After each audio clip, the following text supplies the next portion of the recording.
السلام علیکم ورحمۃ اللہ. اشہد ان لا الہ الا اللہ وحدہ لا شریک لہ واشہد ان محمدا عبدہ ورسولہ. اما بعد فاعوذ باللہ من الشیطان الرجیم. بسم اللہ الرحمن الرحیم.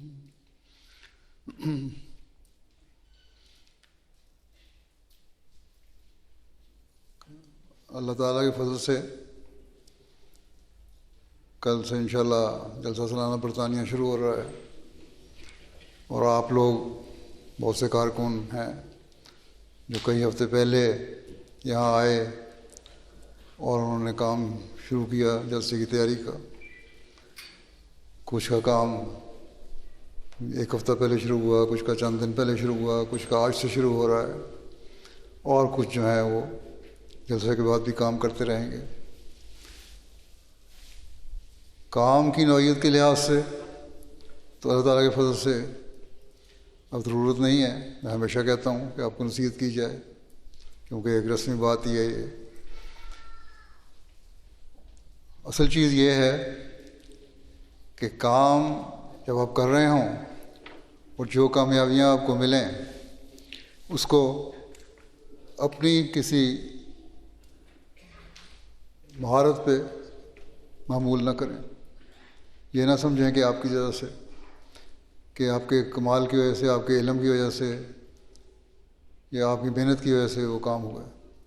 ہمارے کام اللہ تعالیٰ کے فضل سے ہوتے ہیں. ہمیشہ اللہ تعالیٰ کو یاد رکھیں، اور جب یہ کریں گے آپ تو آپ کے کاموں میں انشاءاللہ تعالیٰ برکت پڑتی چلی جائے گی.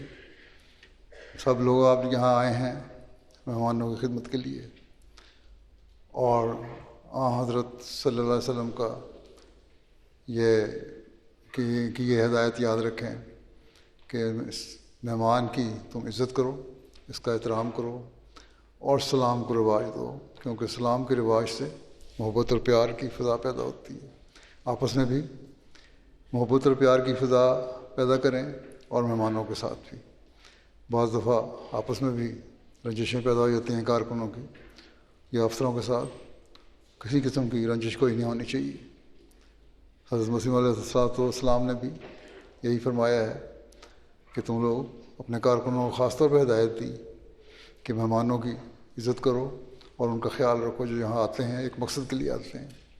بس اصل چیز یہی ہے کہ آپ لوگ خوش مزاجی سے، خوش اخلاقی سے اپنے کام کریں، اور اپنی ہر کامیابی کو اللہ تعالیٰ کے فضل کا نتیجہ سمجھیں.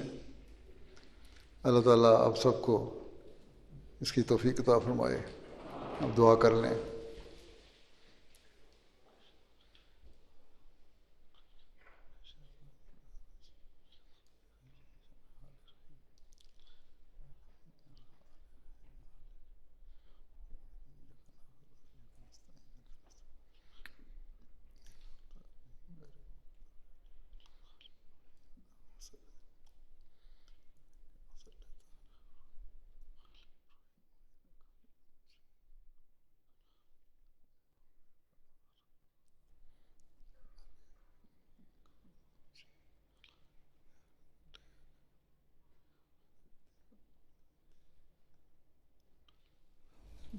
آمین.